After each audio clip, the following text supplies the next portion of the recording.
বন্ধুরা, যখন আল্লাহ তাআলা কাউকে রক্ষা করার ইচ্ছা করেন তখন তিনি আসমান থেকে ফেরেশতাদের পাঠান, যাদের কাজ দেখে মানুষের বুদ্ধি হতবাক হয়ে যায়। সবাই অবাক হয়, এটা কিভাবে সম্ভব হলো। কিন্তু আল্লাহ তাআলা নিজের কুদরতের নিদর্শন দেখান, যাতে মানুষ বুঝতে পারে এই পৃথিবী চালানোর একজন মালিক আছেন। তিনি চাইলে কাউকে সমুদ্রের গভীর পানি থেকে বাঁচাতে পারেন, আবার ফিজার গভীরতা থেকেও রক্ষা করতে পারেন। কিন্তু যদি তিনি না চান তাহলে 7টি পর্দার আড়ালেও কেউ নিরাপদ নেই। সৌদি আরবের রিয়াদে এক ভারতীয় ব্যক্তি ছিলেন, যার এয়ার কন্ডিশনার এবং ফ্রিজ মেরামতের একটা ওয়ার্কশপ ছিল। একদিন এক সৌদি শেখ তার কাছে এসে অভিযোগ করল যে তার ঘরের এয়ার কন্ডিশনার সঠিকভাবে সার্ভিস করা হয়নি। সেই ভারতীয় ব্যক্তি শেখকে শান্তভাবে বোঝানোর চেষ্টা করছিল, কিন্তু শেখ কোনো কথাই শুনতে রাজি হচ্ছিলেন না। রাগে শেখ তাকে চড় মারল, যার ফলে সে ভারতীয় ব্যক্তি মাটিতে পড়ে গেলেন। তার নাম ছিল আজমল। এরপর শেখ তার উপর মারধর শুরু করল। গুস্সার বশে আজমলের হাতে থাকা একটা রেঞ্চ দিয়ে সে শেখের মাথায় আঘাত করল।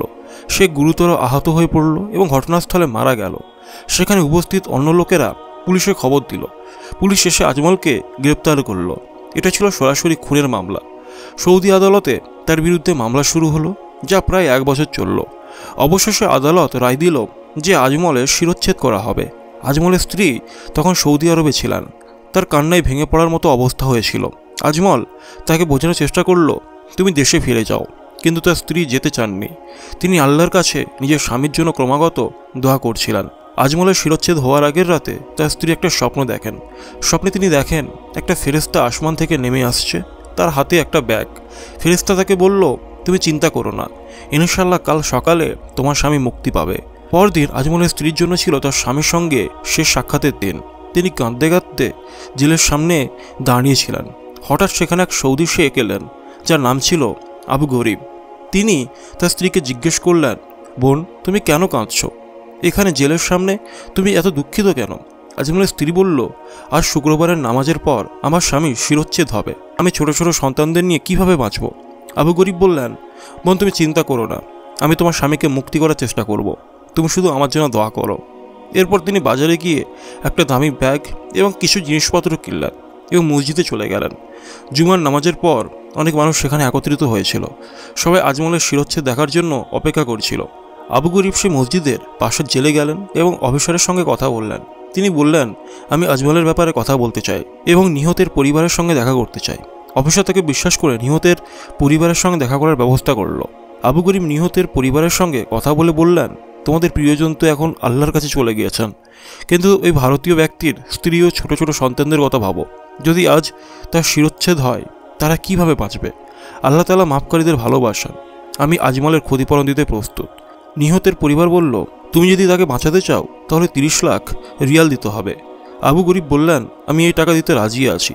এরপর নিহতের পরিবার ঘোষণা করল যে তারা আজমলকে মাফ করে দিচ্ছে। তখন আল্লাহু আকবার ধ্বনিতে মসজিদ প্রাঙ্গণ মুখরিত হয়ে উঠল। তবে যখন আবু গরিব ব্যাগ খুলে টাকা দিতে গেলেন, তখন দেখা গেল সেখানে মাত্র 50 রিয়াল আছে।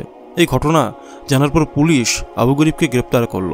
জানা গেল তিনি আসলে একজন মানসিক রোগী, যিনি একটি হাসপাতালে চিকিৎসাধীন ছিলেন। এই ঘটনার কথা সৌদি সরকারের দপ্তরে পৌঁছালো। তারা বিষয়টি তদন্ত করে এবং নিশ্চিত হয় যে আবু গরিব পাগল। এরপর সরকারের পক্ষ থেকে আজমলের ক্ষতিপূরণ 30 লাখ রিয়াল সরকারি কোষাগার থেকে পরিশোধ করা হয়।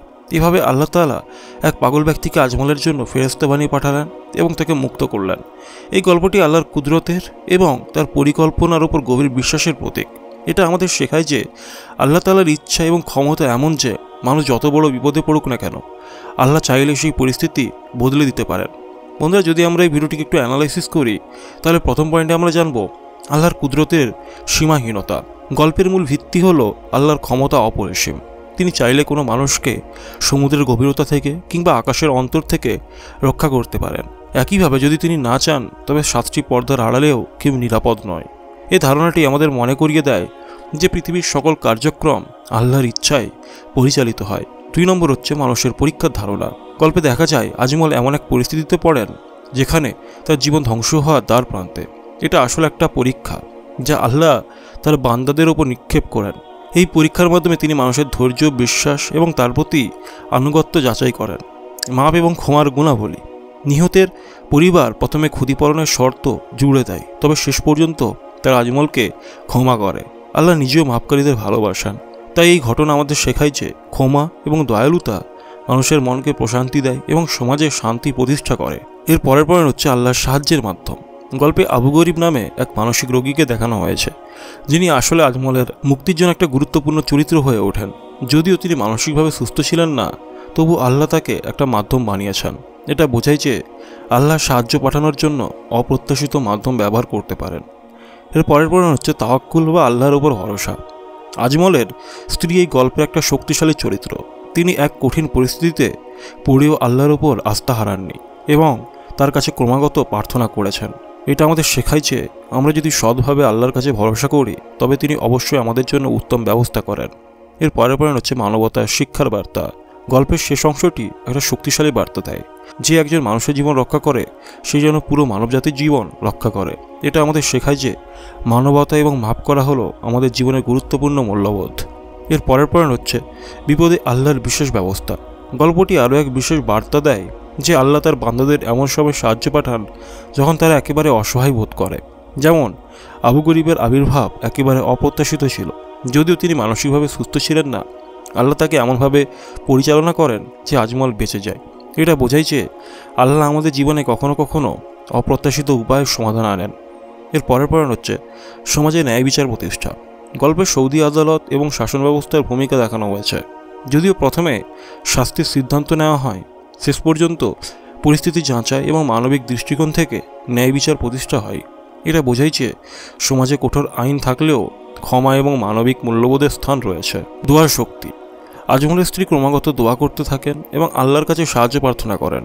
এটা আমাদের শেখায় যে দোয়া শুধু প্রার্থনাই নয়, এটা একটা শক্তিশালী মাধ্যম যা মানুষের জীবনের দুর্দিনেও আশার আলো এনে দিতে পারে। দোয়ার মাধ্যমে আল্লাহর কাছ থেকে রহমত এবং সমাধানের পথ আসে। 10 নম্বর হচ্ছে মাফের মাধ্যমে জীবনের পরিবর্তন। নিহতের পরিবারের পক্ষ থেকে আজমলকে মাফ করার সিদ্ধান্ত শুধুমাত্র একজন মানুষের জীবনই বাঁচায়নি, বরং এর মাধ্যমে তারা দুনিয়াতে শান্তি এবং আল্লাহ সন্তুষ্টি লাভ করেছে। এটা বোঝায় যে ক্ষমার মাধ্যমে আমরা একটা বড় বিপর্যয় এড়াতে পারি এবং আমাদের মানবিকতার দৃষ্টান্ত স্থাপন করতে পারি।